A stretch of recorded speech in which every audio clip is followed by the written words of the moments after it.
በስመ አብ ወወልድ ወመንፈስ ቅዱስ አሐዱ አምላክ አሜን። ከእንባ በቀር ምን አተረፍን? በተለያየ የኑሮ ሁኔታ ሆናችሁ በመላው ዓለም የምትገኙ ኦርቶዶክሳውያን ወገኖቻችን በሙሉ ከሁሉ አስቀድሞ በአምላካችንና በመድኃኒታችን በኢየሱስ ክርስቶስ ሰላም ፍጹም የሆነ ሰላምታ እናቀርብላችኋለን። በዓለም ሳላችሁ መከራ አለባችሁ እንዳለ መድኃኒታችን ኢየሱስ ክርስቶስ በዚህ ወቅት ቦታና ጊዜ ሳይገድበው የመከራ እሳት የማይገርፈው የዓለም ክፍል የለም።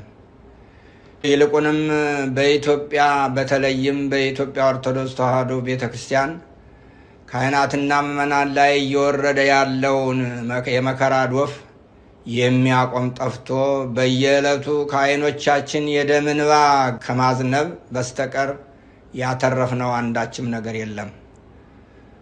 እንባችን የሚያብስ ጠፍቷል። ከሰሞኑ ሌሊትም ቀንም እንድናነባ የሚያደርግ መከራ ከተለያዩ ሚዲያዎች ሰምተን እጅግ አዘን። ዓይኖቻችን እንቅልፍ አልባ ሆኑ።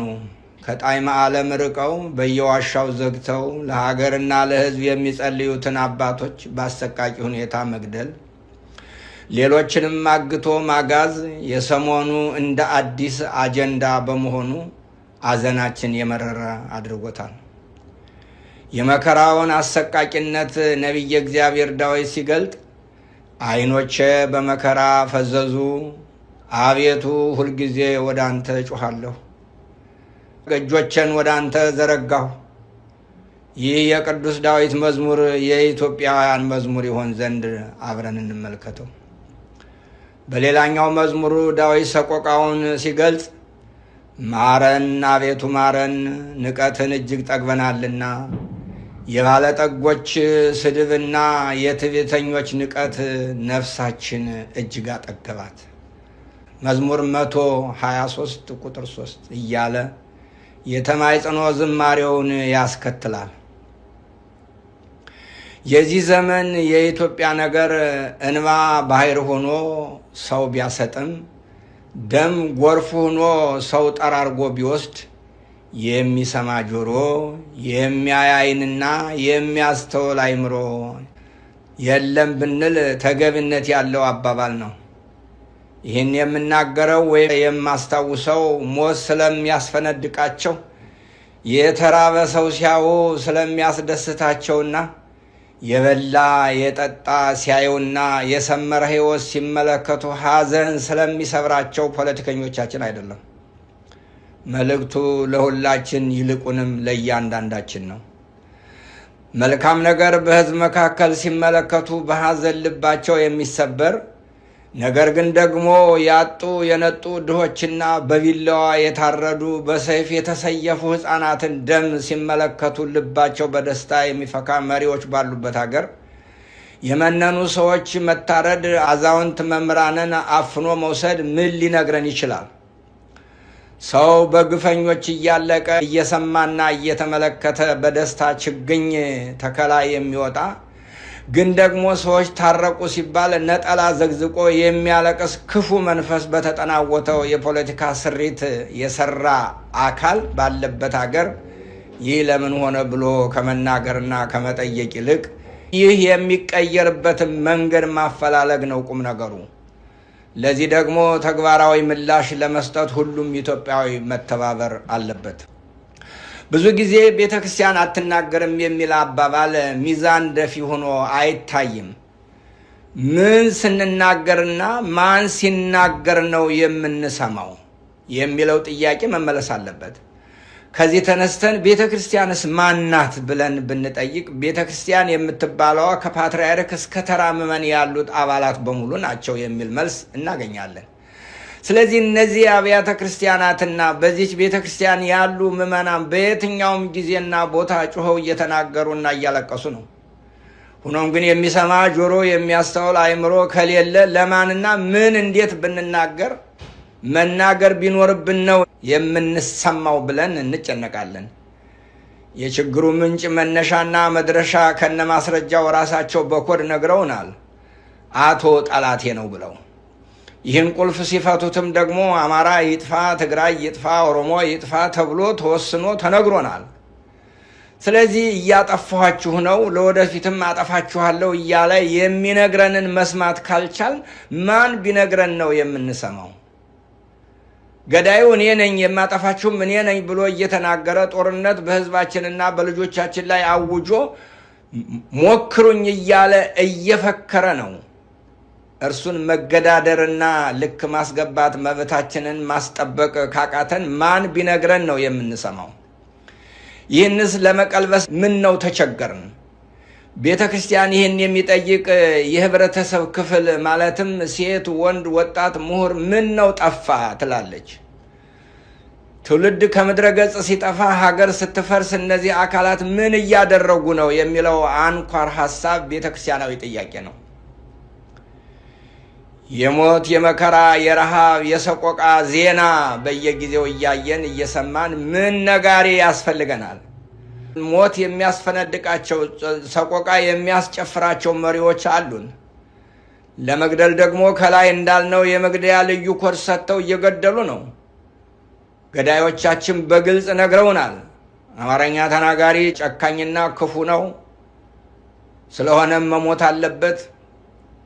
ኦሮሞኛ ተናጋሪውም ስለማይታመን፣ ትግረኛ ተናጋሪዎችም ስለሚጨቁኑ መጥፋት አለባቸው እያሉ ይህንን ክፉ ሰይጣናዊ ስራ የሚሰራ አካል አቁም በማለት መስራትና መናገርም ያለብን ሰዋዊ ግዴታችን ነው። ግዴታችንን የምንወጣው ደግሞ ሌላ አካል ሳይሆን እኛ ራሳችን ሁላችን ነን። ምክንያቱም አሁን ባለንበት ጊዜ የኢትዮጵያ ኦርቶዶክስ ተዋሕዶ ቤተክርስቲያን የያዘችው ህዝብ ቁጥር ከሌሎች አኳያ ሲታይ አብላጫ ሆኖ እናገኘዋለን። ይህ ህዝብ ተናገረ፣ ተግባራዊ እንቅስቃሴ አደረገ ማለት አገርን መቀጠል ያስችላል ማለት ነው። ይህ እንዳይሆነ ኦርቶዶክሳውያንን ማሰቃየት ከግብር አባቱ የተማረው አሁንም ያለው ገዥ ኃይል ወደ ስልጣን ሲመጣ የሰራው መጀመሪያ ያደረገው ቅድስት ቤተክርስቲያንንና ልጆቿን ማሰቃየት ነው። እንደመጣ አካባቢ መልካም ነገር የተናገረላት በመምሰል መሰረታዊ መዋቅሯን ለመቆጣጠር ታትቷል። ሰይጣን በእባብ ተገፍቶ ሔዋንን ሰላም ለኪ ኦ ንግሥተ ሰማይ ወምድር እንዳላትና ለሞት ሞታ እንደዳረጋት ሁሉ ቅድስት ቤተ ክርስቲያናችንን በአደባባይ አገር ነሽ ተብላ በስውር ከሀገር እንድትጠፋ ተፈርዶባታል። ለዚህ እንደ ታሪካዊ ማስረጃ የምናነሳው የጅጅጋው እልቂት፣ ካህናትና ምዕመናን የአብነት ተማሪዎች በሕይወት እያሉ በእሳት መቃጠል፣ የአብያተ ክርስቲያናት እንደ ጧፍ መንደድ፣ በሻሸመኔ፣ በወለጋ፣ በአርሲ፣ በባሌ፣ በአጠቃላይ በኦሮሚያ ኦርቶዶክሳውያን ላይ ብቻ ያነጣጠረ ግፍና መከራ ስራዬ ብሎ መንግስታዊ የሆነ ጥቃት ማድረስ ወይም ጥቃት እንዳይደርስ አለመከላከል፣ ገዳማዊ አባቶቻችንን ከበዓታቸው አውጥቶ መረሸን፣ ኦርቶዶክሳውያን ከዘግዝቆ መስቀል፣ በሕይወት እያሉ አካላታቸውን መቆራረጥ፣ በባሌና በአርሲ ከኦርቶዶክሳውያን የጸዱ ከተሞችን መመስረት፣ በየትኛው መንግስታዊ መዋቅር ኦርቶዶክሳውያን እንዳይሰሩ በስልት ማስወገድ በጣም ብዙ ከሆኑ መከራዎች ጥቂቶቹ ናቸው። ይህን ያልሰማ ኦርቶዶክሳዊ ይኖር ይሆን? ስለዚህ እንደ ነቢዩ ኤርምያስ ዛሬ እንዲህ እናለቅሳለን። በአባቶቻቸው ዘመን ያደረጉትን በደል ነቢዩ ኤርምያስ የደም እንባ አስለቅሶታል። በዚያ ዘመን በደል ኤርምያስ እየተንሰቀሰቀ የተናገረው አሁን እኛ ለመጻፍ እንኳን ሞራል ያንሰናል። ምክንያቱም ኤርምያስ የዛሬ 3000 ዘመን የተናገረው አሁንም በእኛይቷ ኢትዮጵያ እየተደረገ ስለሆነ ነው። ነቢዩ እንባውን እያነባ የተናገረው እኛ እያለቀስን እንመልከተው። ተወግተው ስለሞቱ ስለ ሕዝቤ ሴት ልጆች ሰዎች ሌሊትና ቀን አልቅሱ። አለቅስ ዘንድ ራሴ ውሃ ዓይኔም የእንባ ምንጭ በሆነልኝ። ስለታረዱ ወገኖች ቀንና ሌሊት አለቅስ ዘንድ ምነው ራሴ የውሃ ምንጭ በሆነ፣ ምነው ዓይኖቼ የእንባ መጉረፊያ በሆኑልኝ ይላል በሌላው አዲስ ትርጉም። ነቢዩ እንዲህ ያነባበትን ምክንያት በተሰበረ ልብ በምሬት ሆኖ ይናገራል። ከሕዝቡ ክፋት የተነሳ ብቸኛ ሆኖ ሰው እያለ ከሰው ርቆ ለመኖር ምርር ብሎ እያለቀሰ መጠለያ ፍለጋ ሲንከራተት እንመለከታለን። ከዚህም ጋር አመንዝራና ክፉ ነገረኛ ነውረኛ ትውልድ ጋር ከመኖር በምድረ በዳ ተንከራትቼ ከአውሬ ጋር በበረሃ ብኖር እመርጣለሁ ብሏል። ዛሬስ የኛ ምርጫ ምን ሊሆን ይችላል? ሐሳቡን እንዲህ ይገልጻል። ሕዝቤ ሆይ ሕዝቤን ትቼ ርቄ እንድሄድ በምድረ በዳ የእንግዶች ማደሪያ ማን በሰጠኝ? ሁሉም አመንዝሮች አታላዮች መንጋ ሆነዋል የሚለው የነቢዩ መልእክት የእስራኤል በደል ትንተናውን በዚህ አልቋጨውም። አሁንም በሀገራችን የሚደረገውን የሴራ ፖለቲካ በቅጡ የተረዳ ዘጋቢ የሚመስል ትኩስ ዜና ያስነብበናል። ከ3000 ዓመት በኋላ ምንም አይነት የግብርም የዓላማም ልዩነት ሳይኖረው እንደተገበረው ሲገልጽ እንዲህ ይልልናል። ምላሳቸውን ስለ ሐሰት እንደ ቀስት ገተሩ፣ በምድር በረቱ፣ ነገር ግን ለእውነት አይደለም፣ ከክፋት ወደ ክፋት ይሄዳሉና እኔንም አላወቁምና ይላል እግዚአብሔር። ወንድምም ሁሉ ያሰናክላልና ባልንጀራም ሁሉ ያማልና እናንተ ሁሉ ከባልንጀሮቻችሁ ተጠንቀቁ፣ በወንድሞቻችሁም አትተማመኑ። ሰው ሁሉ ባልንጀራውን ያታልላል፣ በእውነትም አይናገርም። ሐሰትን መናገርንም ምላሳቸው ተምሯል፣ ክፉን ለማድረግ ይደክማሉ። ከዛሬ 3000 ዓመት በፊት የተፈጸመና የተነገረ ታሪክ ዛሬ ላይ ምን ይጠቅማል የሚል ጥያቄ አይጠፋም ይሆናል። የእኛ መልስ ደግሞ ከዛሬ 4 ኪሎ እየተደረገ አይደለምን? በአጉል ንግግር ለምትሞግቱኝ ደግሞ እንዲህ አስረግጣለሁ። የአሁኖቹ መሪዎቻችን ሊያርዱህ ቢላዋ አዘጋጅተው በእውነት እኔ እንዳንተ ያለ የማከብረው ሰው በዓለም ላይ የለም ይሉሃል። በመጨረሻ አርዶ ሲጥልህ እያየ የሚስቅብህ አብሮ የሚሰራው እሱ ነው። 30 ሰዎች በ30 ቦታ ሰብስቦ ቢናገር ነቢዩ እንዳለው ምላሳቸው ስለ ሐሰት እንደ ቀስት ገተሩ። መልሱ ለ30 ሁሉ የሚወዱትን እንጂ እውነቱን ሳይነግርህ የሚውለው በስራ ሲተረጎም የማይችል የቅዠት ነገር አይደለምን? አንተን የሚያወራህስ የራሱን የውሸት ስራ ከሰራ በኋላ አይደለምን?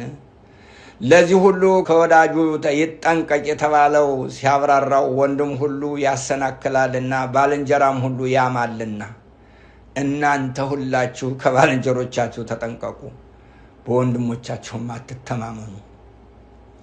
ይሄ ዛሬ ኢትዮጵያ አይሰራም ወይ? ይሄ ዛሬ በኢትዮጵያ ውስጥ ስንቶቹ በወንድሞቻቸው ታረዱ? ስንቶችስ በጓደኞቻቸው ተከዱ? አገርስ ስንት ጊዜ ደማች? ምን አይነት ፍርጃ ነው? እንዴት ሰው ከወንድሙ ሊጠነቀቅ ይችላል? ነገር ግን ዛሬ ይህ በእኛ እየተከናወነ አይደለምን? በምድራችን የለም አይደረግም ብሎ ሊከራከር የሚችል አለ? ይህስ ያላስለቀሰ ምን ያስለቅሳል? ኧረ በቃን ወገኖቼ፣ ኧረ ይብቃን ወገኖቼ። ሁላችን እንተባበር።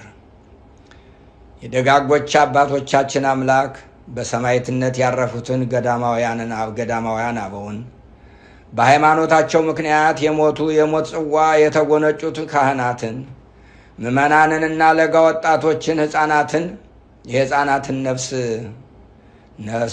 ነፍስ እረፍተ መንግሥተ ሰማያት ይስጥልን እያልኩና እየተማጸንኩ በደረሰውና እየደረሰ ባለው ሞት፣ መከራ፣ ረሃብና ስደት የተሰማኝን ልባዊ ሐዘን እገልጻለሁ። እግዚአብሔር አምላካችን ከዚህ መከራ ይጠብቀን። የቅዱሳን አማላጅነትና ረድኤት በአገራችንና በምድራችን ይሁን። የእናታችን የቅድስት ድንግል ማርያም ጸሎትና አማላጅነት አይለየን። ወስብሐት ለእግዚአብሔር። በስመ አብ ወወልድ ወመንፈስ ቅዱስ አሐዱ አምላክ